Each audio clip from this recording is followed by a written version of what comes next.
Some say it's all about 1925 and beyond. The podcast. KC 100 year celebration with Pete A. Kennedy and Marlon A. Kennedy.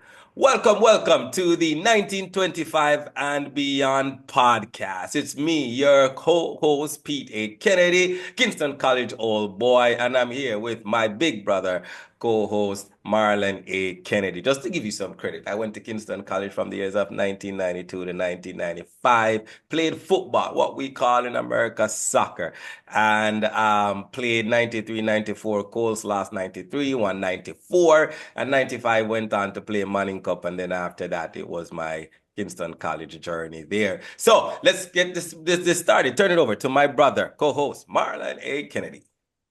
Thank you, Pete. Welcome, everybody. Welcome to another episode of 1925 and Beyond. I went to KC from 1986 to 1993, played cricket for KC at all the levels, under 16, under 14, under 19, and captain at all the levels as well. With us today, it's a pleasure to have Dr. Wayne Fraser, the president of the Kingston College Old Boy Association, Florida chapter. Dr. Wayne Fraser, it's a pleasure to have you.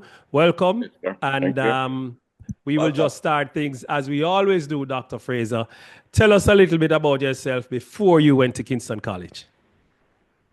Actually, I from birth. Actually, I was born in Manchester, Mandeville. Wow. Mm-hmm. Spent some time in Mandeville, so I'm a migrant from the country to Kingston College. How did I get to Kingston College? Okay, I went to elementary school, a private school in between Mandeville and the Belfield area for a short while. But I had an grand aunt, who lived in Jonestown. And she was friendly. She was a good friend of the deputy headmistress at Jonestown Primary School. In those days, Jonestown Primary School was one of the top schools in Jamaica. Really? Elementary, oh yes. Oh my. So she insisted that I had to go to Jonestown Primary. So, I left Manchester and ended up at Jonestown Primary School. Interestingly, I did not live in the Jonestown area attending KC. I lived in Rockfort. So I had to take two buses to get to Jonestown from Rockfort. You used to take the number 2 bus. I don't know if you guys remember the Jolly Joseph bus, Jamaica omnibus service. And then, Jonestown, the streets are narrow, so you had to go on the F buses. They used to refer to them as patty pan. Yep. That I remember, the patty pan. Remember the patty pan. So that's how I ended up at Jonestown Primary School. I had a glorious time there. We had good teachers, good educators, and they were producing students, sending them all over from their common entrances to Woolmer's, KC, to Calabar, to Immaculate, to Alpha, all over. Their students did well. Now, how did I get to KC? You may wonder. Took common entrance for KC, right? My mother insisted, because she loved KC. My mother insisted that I took for Kingston College first and St. George's College second. My mother respected education. So lo and behold, when they she just wanted you on North Street, which means that if KC didn't work, at least you're close to it. There you go. But KC was my first choice. Ended up living in Rockfort and sat common entrance. Actually, the first year I sat common entrance, in those days you could do it before you get to the last stream. I don't remember what it is. Penultimate, and then the last one. So I did the exam and I got a half scholarship. I was too young, 9, 10 or whatever. Tried to get into KC on a half scholarship. But, they didn't. They say he's young, let him do it over. So I did it over the next year and I got a full scholarship. when I was at the full age to do the exam. So you passed. So technically you passed the KC twice. Right. Yeah. Anyway, so I took the exam. The result came out, and I look on the KC column. No, my name wasn't there. I look at George's. My say, hell, I failed this exam. So what the hell could I fail this exam? I was one of the better students. Yeah. So then upon research, I don't know how it happened. I understand, it came up that I went to Camperdown because I lived in Rockfort. And, in those days, the place you're in geographic areas. Yeah. And then, the school is in the area where you domicile that they would have sent you. Oh, wow. So hence that's how I ended up at Camperdown, So I spent 2 terms at Camperdown, right? And I think it was a short school year. It was 1964, 65, thereabout. So my mother insisted that the boy is not going to stay at Camperdown. He wants to go to KC, and she wants me to go to KC. So hence we did the transfer. And the headmistress at the time did not want to release me. And to quote my mother, she said, no, one day could make Camperdown proud. But my mother said, no, the boy want to go KC. KC proud. KC proud. Anyway, that's how I ended up at KC and her, and her. I guess I had a lot of investment in time, so I was young enough to end up at KC. I haven't gone through that.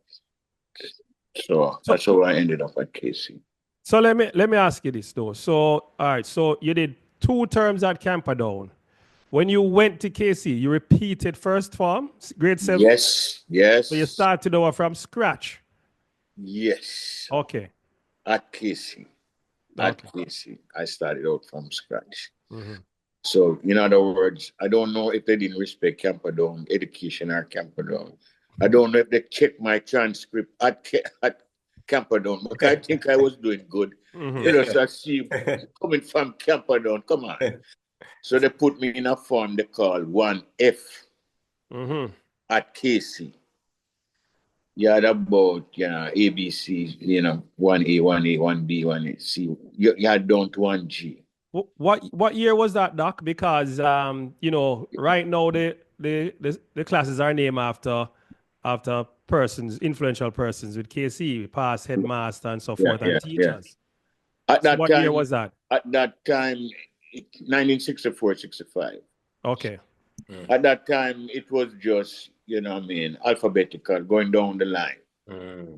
So it was named after any masters or any one. Okay. At that time. So I spent a term in 1F, right? I was doing so good. The headmaster, Mr. Bruce, at the time, he transferred me to Form 1A, which I'm supposed to be the brightest students at the time. At the time, yep. And you would have asked the question, earlier on, to say your most glorious moment at KINGSTON College. My glorious moment was at the beginning. So after leaving 1F, I went to 1A. And when they did the term test, my first term in 1A, I tied for first. I tied for first. And then I stayed at the top of the class from, there on. Winning at least the top 3 or the top 4 or the top 5 until 5th form. So my glorious moment started at the beginning. So it's like they made an error in putting. Yeah. Because in those days, it had there was a connotation to the class that you're in. The grade when you're down the line. When you're in 1F, I don't know if they expect much of you. Yeah. You have to prove yourself to get out of that doldrum. Yeah. So I did that in very short order. So to me, that was a glorious moment, you know. So that's essential.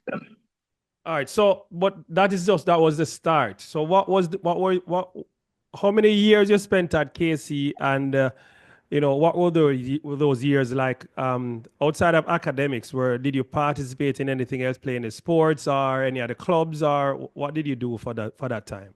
All right, what I participated in, I sang in the choir. I was a member of the Kingston College Chapel Choir for about 3 or 4 years. That's what I did. Truthfully, I wanted to do sports. I thought I had sporting ability, but my mother thought otherwise. I should study, right? And I can remember when I was in first form, when you have physical education, Yeah. and you run, Yeah. you had to participate then. Your parent couldn't stop you because it was on your curriculum in the daytime. I remember I used to beat guys who eventually went on the track team.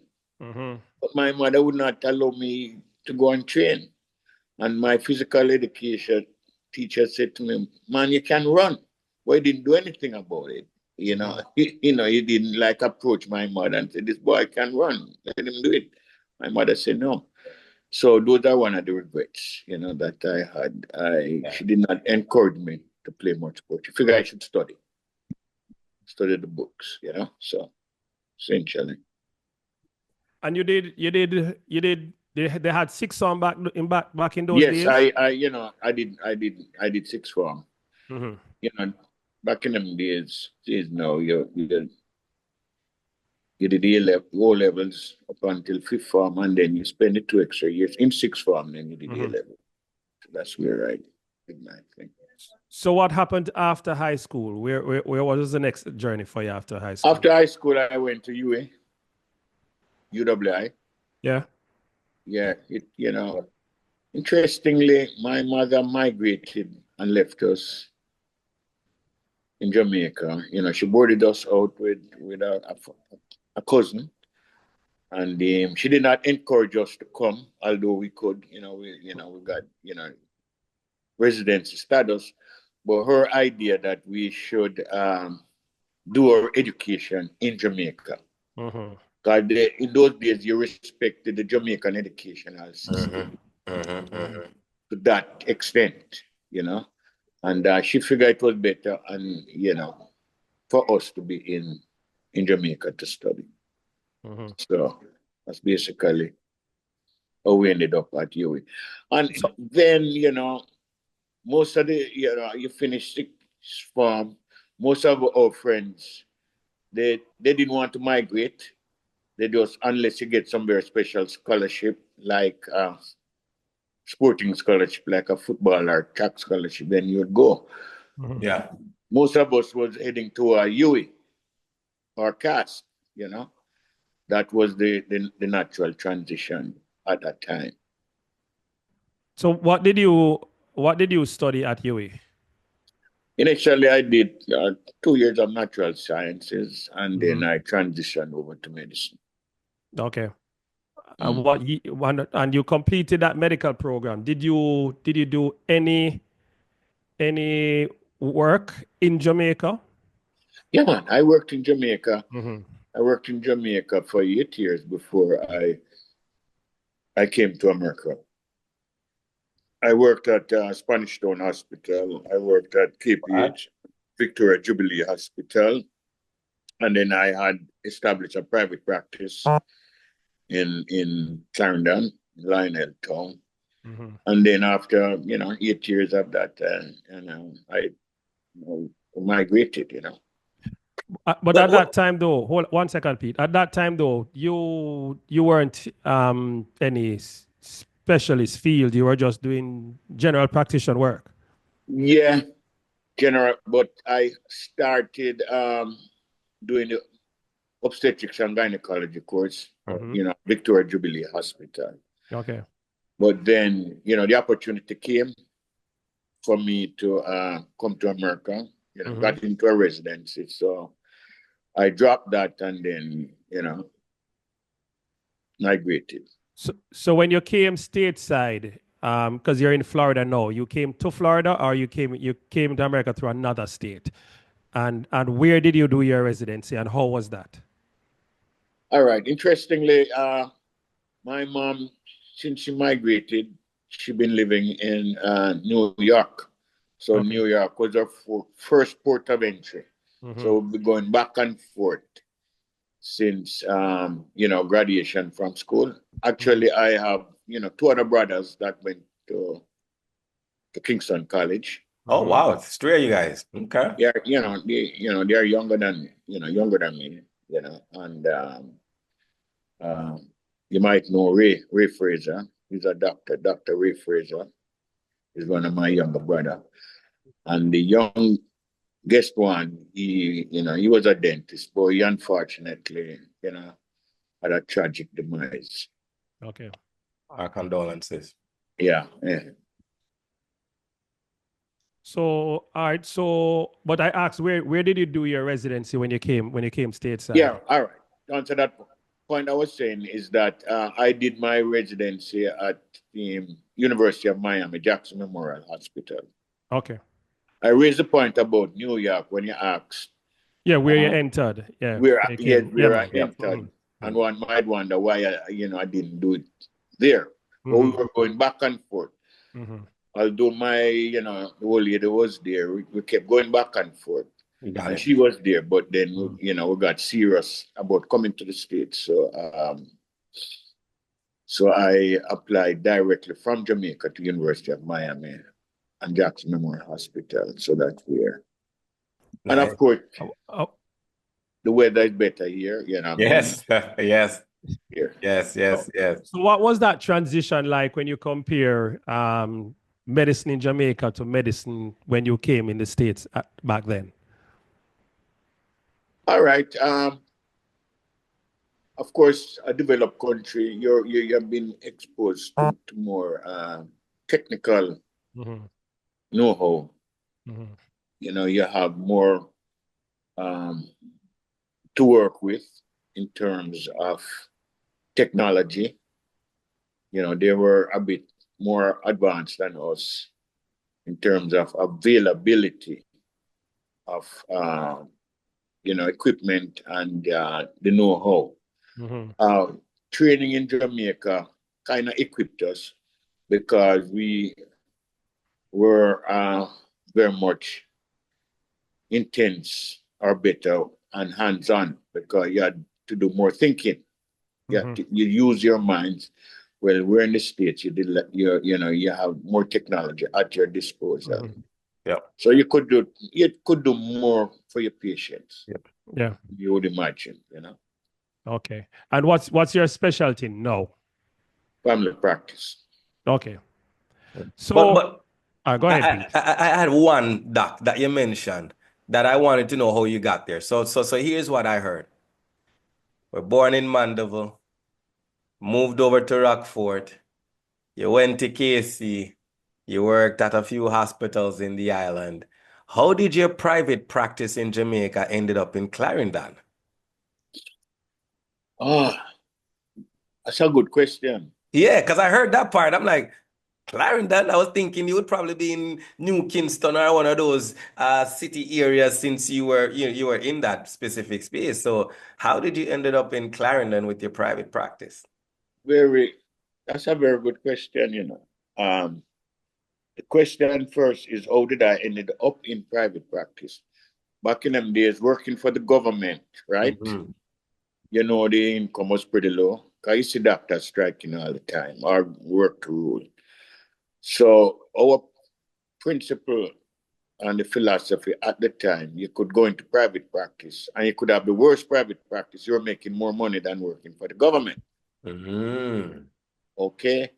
Question now. A lot of my friends and colleagues, they practice same philosophy, but they did their practice in Kingston, Portmore area, and or if they live in the country, they do it in the country. Yeah. Why did I end up in Clarendon? Well, my mom, we had a house in Meadowbrook Estate. Got it. And if you know where Meadowbrook Estate is, right? I didn't want to give up the house because I was the only one there. My mother was my brother, one of my brothers was with her in New York. My other brother was studying medicine in Cuba, so I was holding the house down. So I could have even gone to another area like in Manchester, but then I would have to give up the house. Yeah. But I did. I chose an area that I could commute. Yes. Then, where Meadowbrook Estate is, doing a park, boom, 6 miles. And before you know it, you're there. So within an hour, I'm there. But Doc, those are back in the day when we never have toll road. Never have no toll, yeah. 1 hour, Doc. You're sure them time is accurate, Doc? Yeah, man. The ferry was pretty swift. You know what I mean? And you took public transportation or you drove? I drove. Okay. So I didn't have much traffic back then. And because I did my internship at Spanish Town Hospital, I was used to going that side. Mm-hmm. So, it was a no-brainer for me to say, if I'm going to do a private practice, test the rural results. Yeah. Good. That's good to hear. So we're moving on now, Doc, because your title is also that of president of the KC Old Boys Association in Florida. Were you one of the founding members? If not, also tell us how you got involved with the Old Boys Association in Florida. All right. The beginning was interesting. What happened is that I was not the founder of the Old Boys Association per se. I mean, the old boys are the old boys, so it's just for us to get together and create it. But there used to be a well-established Old Boys Association before I got here. Mm-hmm. But then most of those guys lived in the South. And then I don't know if you guys remember Hurricane Andrew. Yeah. Totally devastated the South. Mm-hmm. Totally devastated the South. So the association and their togetherness and functioning was somewhat into a hiatus, right? Mm-hmm. So, we used to see each other and we talk and when are we going to start this back? And, and it was more talk and nothing happened. Mm-hmm. But then a group of old boys from Jamaica came up to us and commissioned us to get, this thing started. I could give you the names. You had people like Churchill Nita, and he will remind you, that man. Yeah. Stratton Palmer. Yeah. Late Bruce Rickards, Lonnie Walters, and Mackenzie. About 7 guys came up. Mm-hmm. And in short order, we met at Audley Youth's place. And whoever we could find. Mm-hmm. So the guy said to us, man, I mean, with this proximity in Jamaica, you guys are intransigent. What are you guys doing?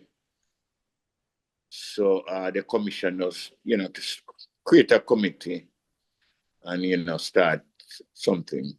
So they advised that we put a function together and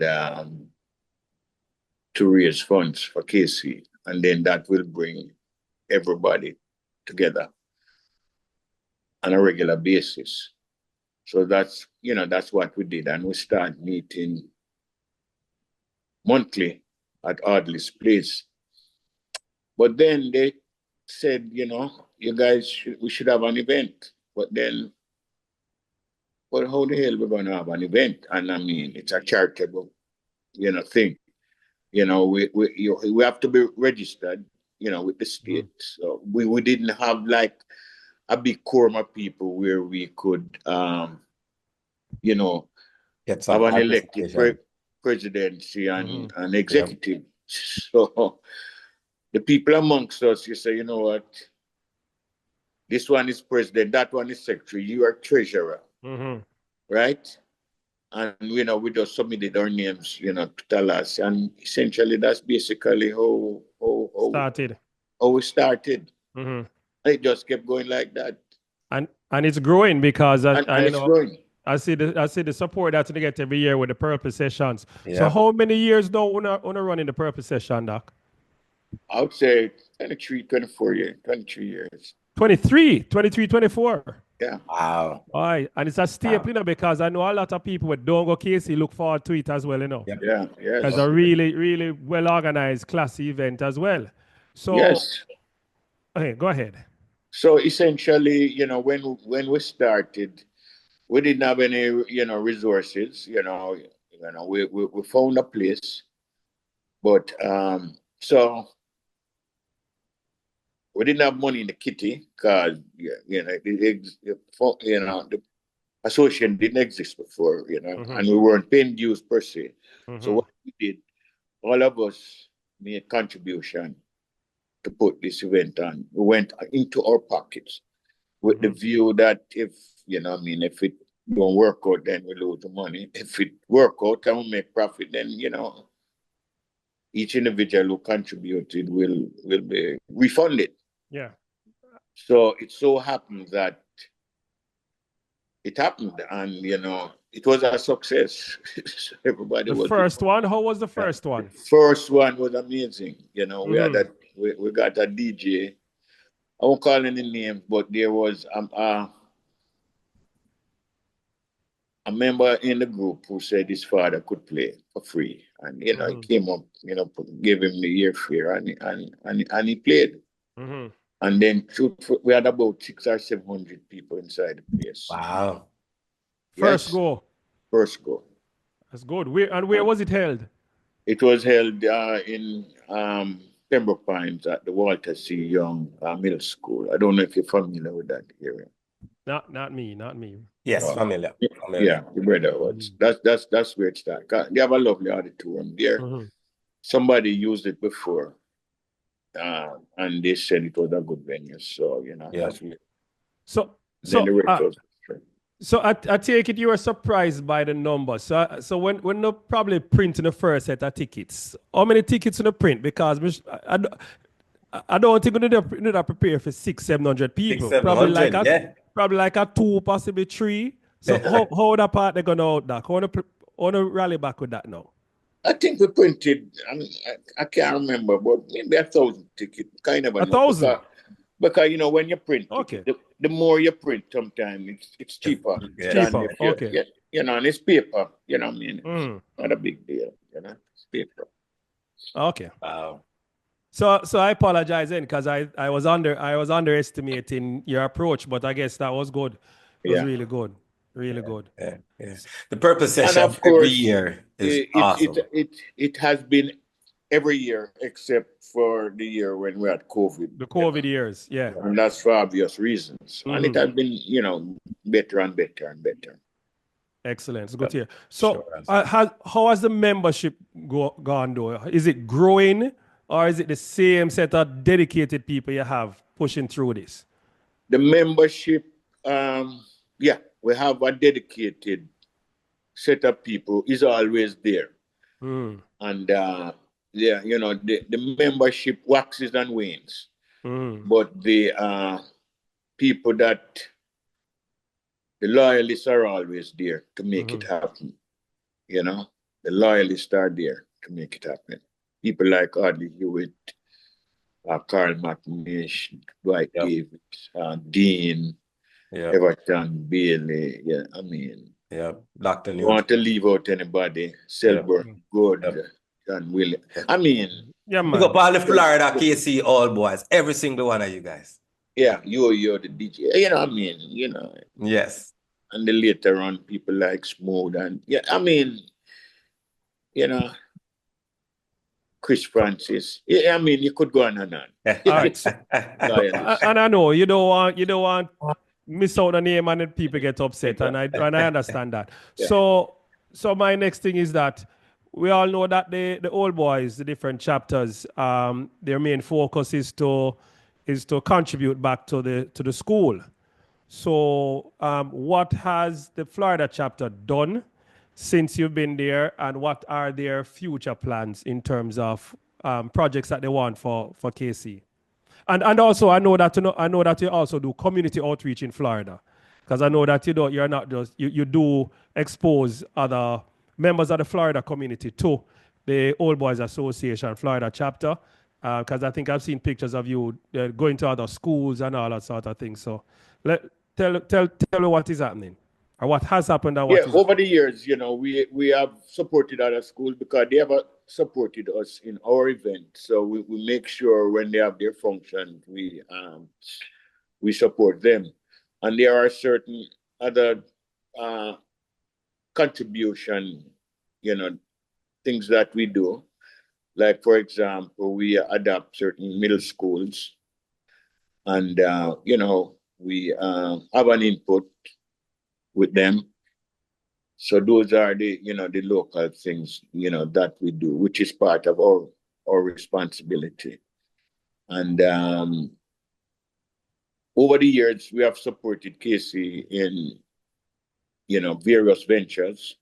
Of course, sporting from the track to the football team to the school challenge quiz, and the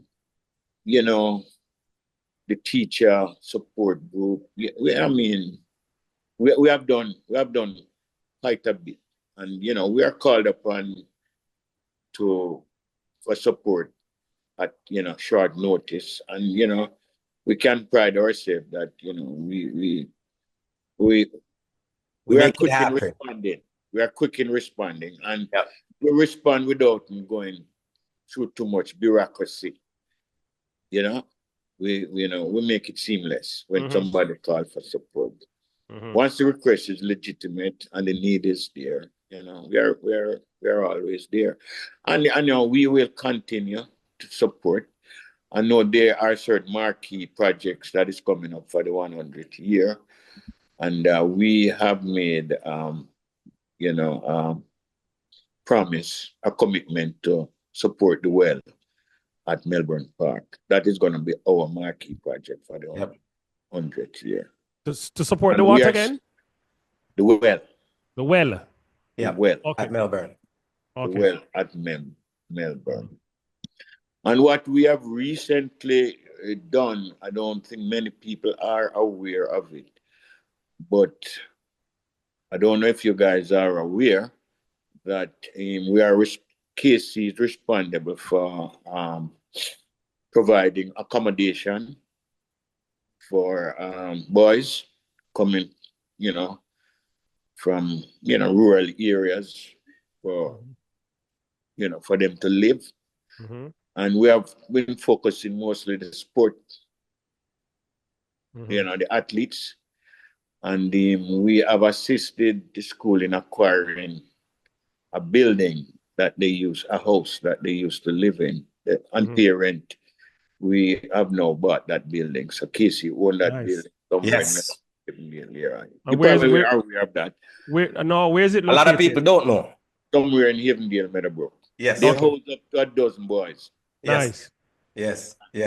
That the South Florida chapter spearheaded it. Just want to make sure we make it was clear. Spearheaded that project. Yes. So, and the plan for that is, it can be expanded on, Okay. You have a slab roof, so the idea is to go on top and go another level. I'm getting more room, some more boys. Nice. Yeah. So what is the relationship like with the other chapters outside of Jamaica? You mean the Old Boys? The Old Boys, yeah. With your chapter and the other chapters, what is the relationship like? It is good, because lately what we have done, we have created a presidential committee. We meet and we present our ideas and exchange thought, and this has been going on for a year now. So at least we know what each other are doing. So in other words, we're not duplicating any effort in terms of on the focus and also also the time when you're keeping the events, because you want everybody to get at least the same amount of support and crowd. Right. Good. So what are the other chapters? Just to say it. I have an idea, but just to say it so that person's looking on.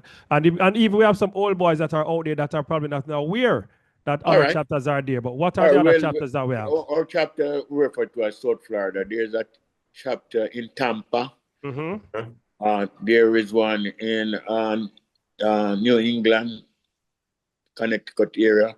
There is Atlanta. There is New York. New York is a fairly big chapter. There's a chapter in Toronto. There is a chapter in Great Britain. Yeah. There's a recent chapter in Cayman. Cayman. Oh, yes. You have so many old boys over that side now? Oh, yes. All That's right. good. And they have an event coming up in May. Okay. Yeah. So that sounds like we have about out of Jamaica, we have about 8 chapters. Oh, yes. Yeah. Yeah. Well, that's Active good. chapters. Actively supporting KC, you know. That's good. That's really good. All right. So Doc,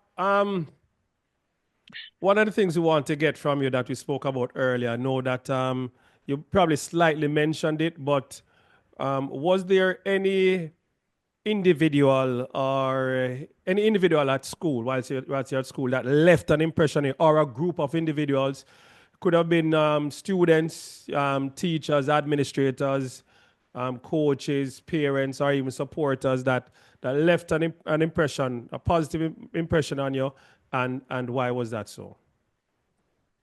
It may sound simple, but an individual, good friend of mine who left an impression, he became a famous person. I was in school with Michael Holding. Ooh, wow. Holding was my classmate. Yeah. And the thing that stands out in my mind with Michael Holding was the support that his parents gave to him. And, you know, to me, it hit me that parents should be so much involved in their children. Yeah. From first farm, every little sporting event, Mr. and Mrs. Holding was there. Every Sunlight Cup, every Colts match, they were there. And the family was an integral part of the school. His mother, she was our she looked up for wardrobe. She was part of the choir. She groomed us, make sure our blazers and the robe was together. Yeah. You know, his father, you know, he built the pavilion. Okay.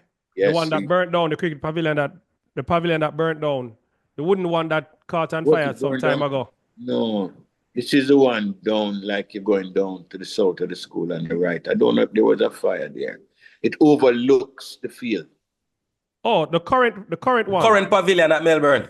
Yeah. Not Melbourne, you know. At North Street.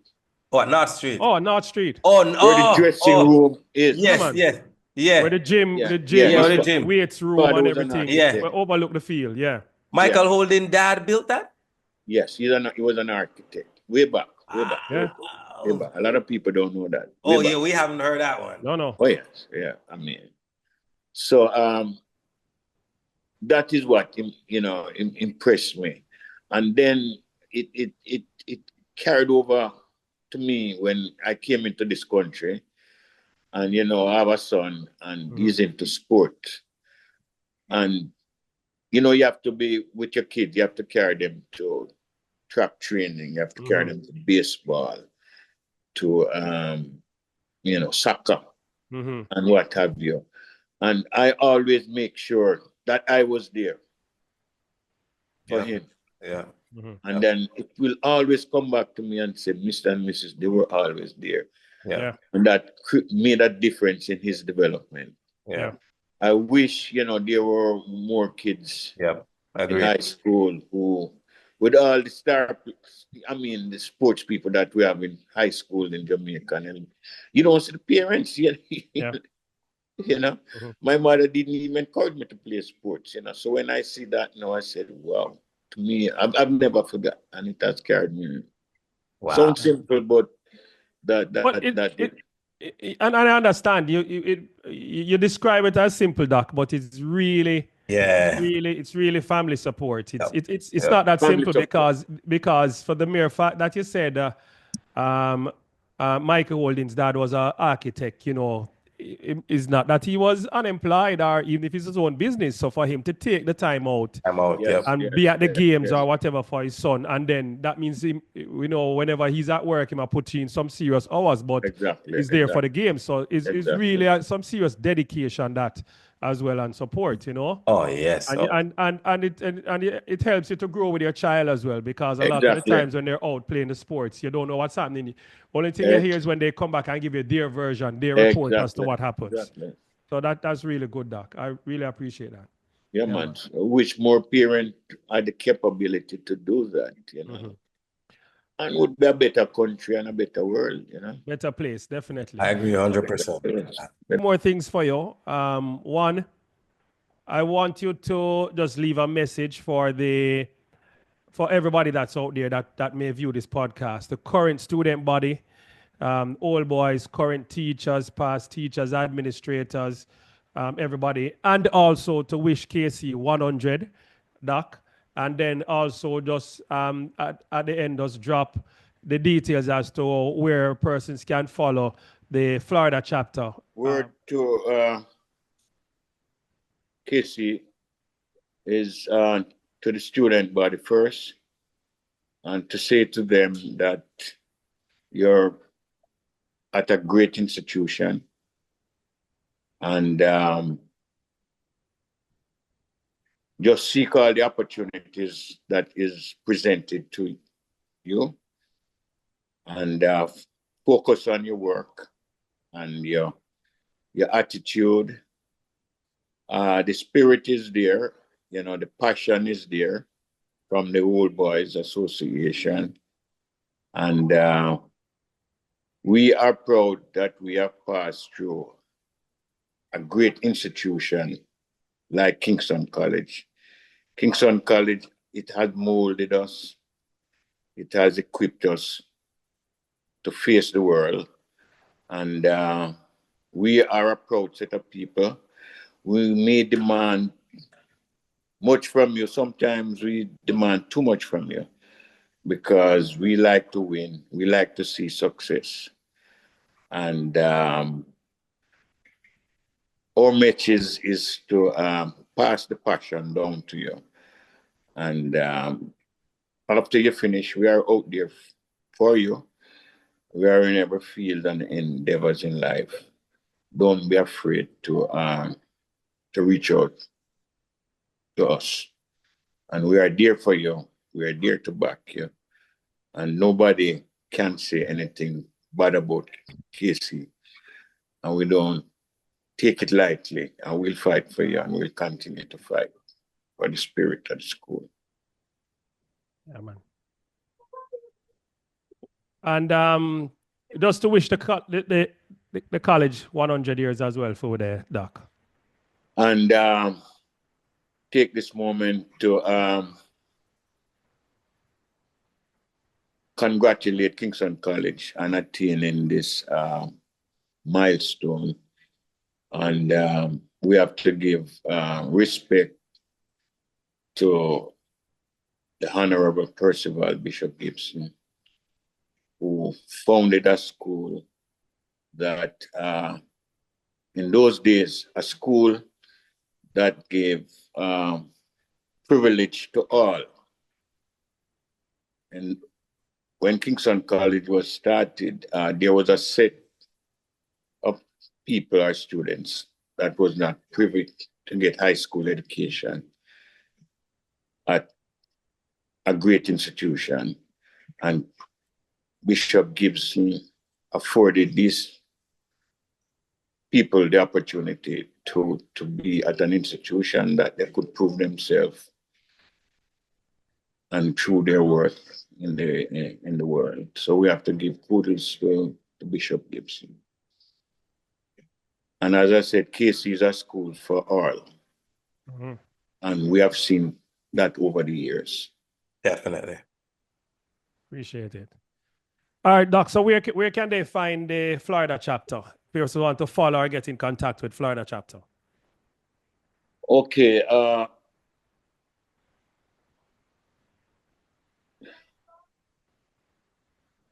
It's a good question, Pete. You know, that was fine, Pete. I mean, do they have a Facebook? They have a Facebook page.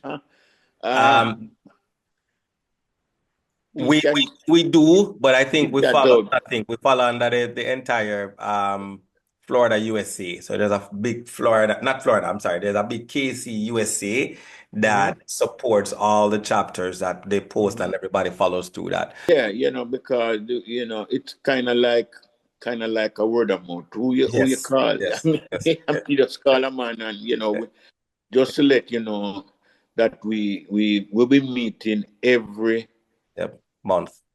Every month for the past 20 odd years, and we have a secretariat. In Dean is the technical person. Yep.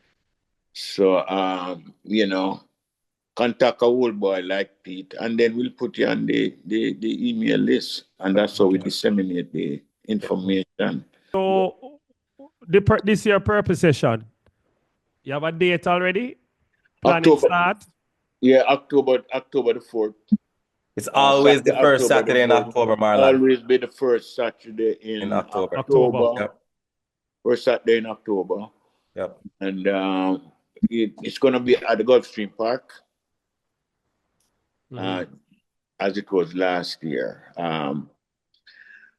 The entertainment package, we're working on it right now, but it's going to be a good one, and we're going to be having some surprises. I can't reveal anything right now. Right now, it's classified. It's a surprise, Doc. You can't reveal. It can't be a surprise if you tell when you do secure a contract, or you have to be careful the things you say. But, yes. We have some good plan. It happened, and one thing for sure, the place is secured. Yeah, I can tell you for sure, it's going to be at that same venue. Nice, beautiful venue. It's going to be at the same venue. Beautiful. Thank you very much, Doc. We appreciate it. Your time, Pete. Wow. There you have it, ladies and gentlemen. The wonderful, unique, dynamic Dr. Wayne Fraser, president of the Kingston College Old Boy South Florida Association, the chapter that I belong to. I live in South Florida with Dr. Fraser. And man, every time we do this, Doc, we talk about the stories we hear. When you talk about, Michael Holden parents and the impact that they have on the school and they've had on you, and how that's has left something on your life where you carry that through to your kids.